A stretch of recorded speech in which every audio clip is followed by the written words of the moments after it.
it's Kat and I'm back today for a quick review. This is going to be an old school review. I'm going to put stuff on my lips. I'm going to put stuff on my hands. It's not going to be any fancy editing because I don't have time for that. So today I'm a little bit naked on my face. I've got no liner, I've got no lashes, I've got no bronze, I've got no contour, and I've got no lip products. So I'm testing out, well, I've been testing these out for a couple of weeks now, and I've concluded what I think about the formula, so I want to tell you really quickly. So these are the Anastasia Beverly Hills, the new matte lipsticks that were released alongside the Subculture palette and also the Liquid Glow highlighters. That was a big release. It came out a few weeks ago and I placed an order for the Subculture palette, which I'm wearing on my eyes. I'm still testing it. I'm still trying to figure it out. I bought the Aurora Glow palette finally, which I'm wearing on my face. And I bought 3 of these lipsticks. Now these lipsticks is 30 shades in total and they retail for $18 each. Now I want to let you know what I think about them and if I think they're worth it. So essentially this is the first like twist up lipstick that Anastasia Beverly Hills has brought out. And they are supposed to be a matte formula, like I said, 30 shades, and they contain 3.5 grams of product each. So pretty standard bullet lipstick amount. Hooray. All right, so I chose 3 shades. I decided to go a bit crazy.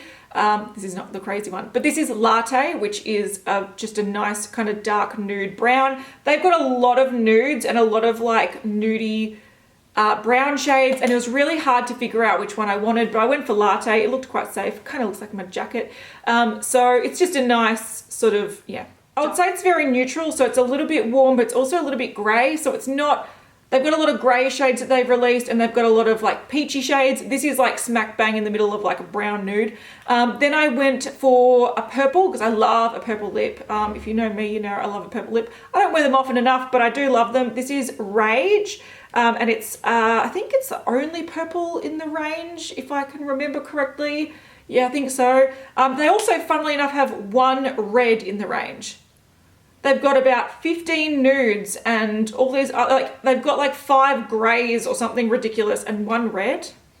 Anyway, then I decided to go a bit crazy and sort of get my first blue lipstick. I've had a few other like liquid lipsticks that are blue, like minis, like NYX ones and stuff, but this is my first like proper blue lipstick, and this is Cobalt. So that's what it looks like there, and it is a really nice color. You can see it there. So they're the shades that I've got and they're the shades that I have been wearing. I've worn them all at least a couple of times, and I thought what I'll do today is I'll do a lip swatch and I'll tell you what I think about the formula. So the packaging looks great. It looks nice and sleek. It's like a shiny black lid, and it's got like a rose gold, like chromy sort of base, black sticker, gold Anastasia Beverly Hills, or is it rose gold? I don't know, rose gold or gold. Logo on the top. You know, it's really simple. It's got the logo again on the tube, twisted up, there's a lipstick. It's pretty simple. However, I found a fault with them. The lids they're not universal. The packaging from lipstick to lipstick is not universal. So if I take one off and put it on the other one, it doesn't fit. Like one becomes really loose. Yeah, and you can shake it and it falls off. And then if you try to put another one on the other one, it becomes so tight, and I made the mistake of thinking, I was taking a photo of these and I was like, oh, that's how tight they're supposed to be. So I clicked it on. I had to almost break the tube to get it off. Like, it's a huge fault and it's not cool. So you have to be very careful to put the right lipstick lids back on the right tubes. Otherwise they don't go well together. So there's a huge production fault with the lipstick, and it can be really frustrating if you've got a lot of them. If you're the type of person that wants the whole range and happened to buy the whole 30, or you got sent the whole 30 like a lot of people did, you can find yourself in a bit of a pickle where you've jammed lipsticks shut, or you don't understand why lids are just coming off in your handbag everywhere. So just be cautious of that. I also thought I'd show you the box just quickly. It's a like matte black box. It's got the ingredients. I will link the website down below. If you want to check out the ingredients, I recommend you check it on the website. I do believe that different shades have different ingredients, and these did come with like an insert, like an information booklet, not information sheet with I think more ingredients in it. So yeah, that's that. These are vegan, cruelty free, supposed to last 12 months after opening, and it is what it is. All right, I've got a slight lip balm on, so I'll take that off. So what I'm going to do is explain the formula of these before I put them on so you can see what I'm talking about, if that makes sense. So these are matte, and I do recommend, even though I've just taken off my lip balm, I do recommend like prepping your lips with something like a lip balm or a lip gloss, because these are quite matte, which is great because a matte lipstick looks nice. But I find that these are a little bit like MAC Ruby Woo, which is a retro matte lipstick, and that lipstick has a clay in it that makes it quite drying. And even though these don't feel dry on the lips, like once you've got them on, they're great. I do find that they tug and they skip a little bit because the formula is a little bit dry. I hope that makes sense. It's not a creamy, smooth formula that glides on your lips. You almost need to work at it to apply them, and then once you have applied them, they don't feel dry. They don't dry out your lips. So they've got enough oils and stuff to keep your lips moisturized while you're using them, but they definitely do feel dry when you're applying them.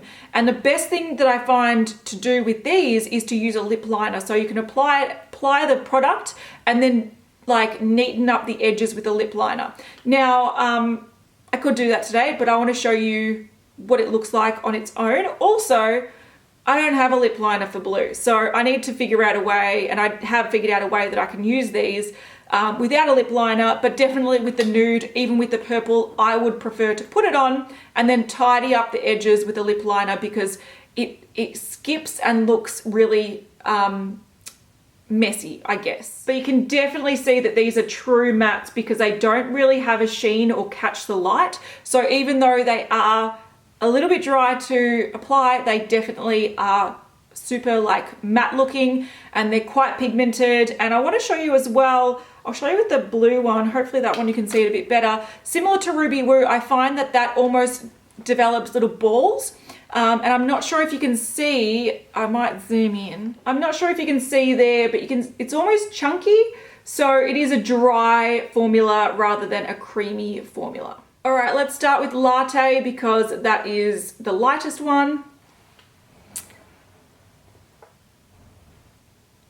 So my lips aren't dry or like chapped, but you will see that this one's probably a bit creamier than the other ones, but nice pigmentation. So really nice pigmentation, but you can see that this sort of like grips the lips and tugs a little bit, and that can create a little bumpy line instead of like a smooth creamy line. So I do love this color, and it definitely lasts a long time, but I would love to tidy up just the outer line with a lip liner, because if you do go in with the tip, it just kind of makes it worse. All right, time for Rage, which is the purple.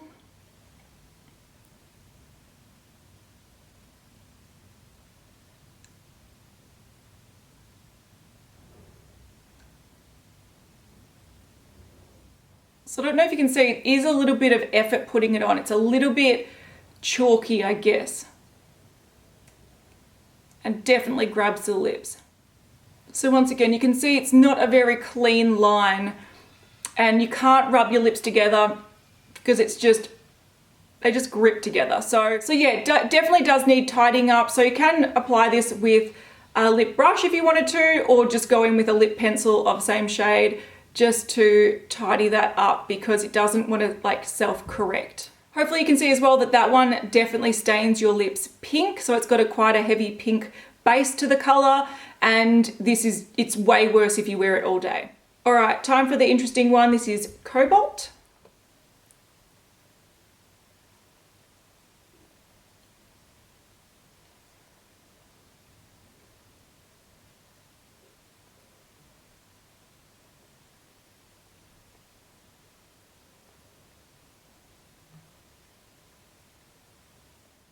So once again, you can see that it goes on quite nicely. To get it fully opaque, you need to like layer it a little bit, but there is these little it just doesn't go on smoothly. The best way to fix this, if you don't have a lip liner or don't have, you don't want to apply it with a lip brush, is you just have to sort of blend it in together, just smudge it a little bit.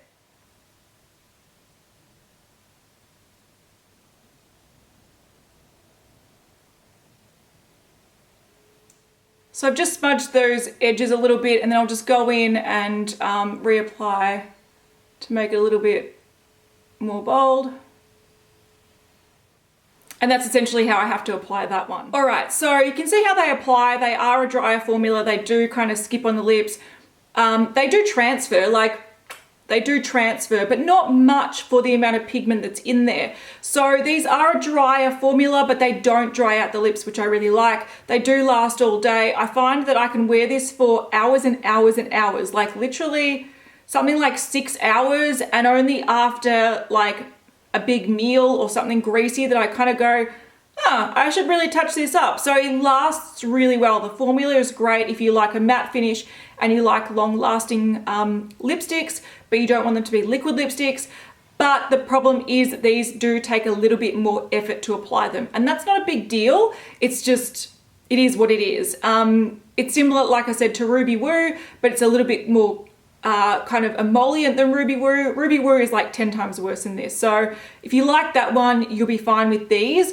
But there is that little bit of skipping that happens. There is that little bit of like almost buffing that you need to do to apply it. But once it's on, it's really, really good. I think the only problem that I have with this particular shade, I love the shade. I think it's great.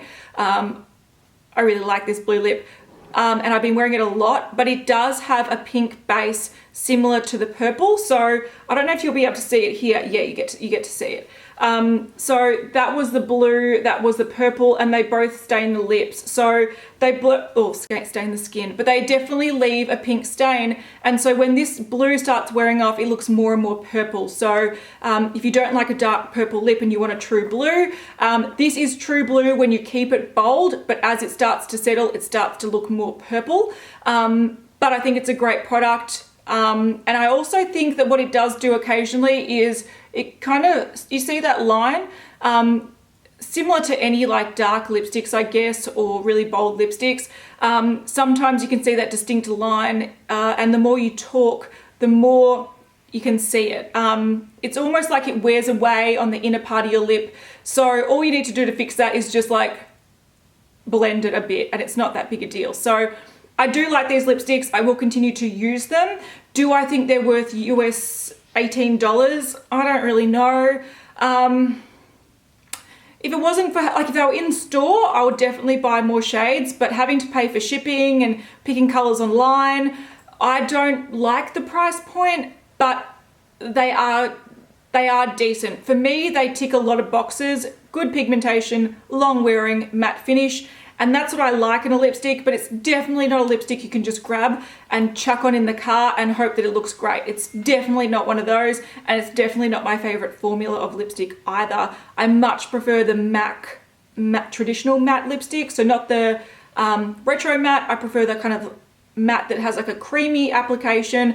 You can move your lips together and it smooths it all out and sort of evens it out, and then it lasts a long time and still looks really bold. So not my favorite formula, not my least favorite formula, and it's got some drawbacks, including the packaging, but they've got some great shades. And if you do want some interesting shades like a teal or a blue that you know is going to be vibrant, quite long lasting, and yeah, nicely pigmented, these are definitely ones to check out. So yeah, I will link links down below. I'm not going to go through all the stuff I'm wearing on my face because it's literally just like Project Pan, boring stuff, and Anastasia stuff that I'm testing out, Subculture, Aurora palette, and lipsticks. So I will just link Anastasia stuff down below and the shades that I spoke about today. So if you've tried these, I'd love to know what your thoughts are. I'd love to know if you think they're worth the money, and would you buy more? That's a question that I would like to know. So yeah, have a great day, and I'll see you guys next time. Bye.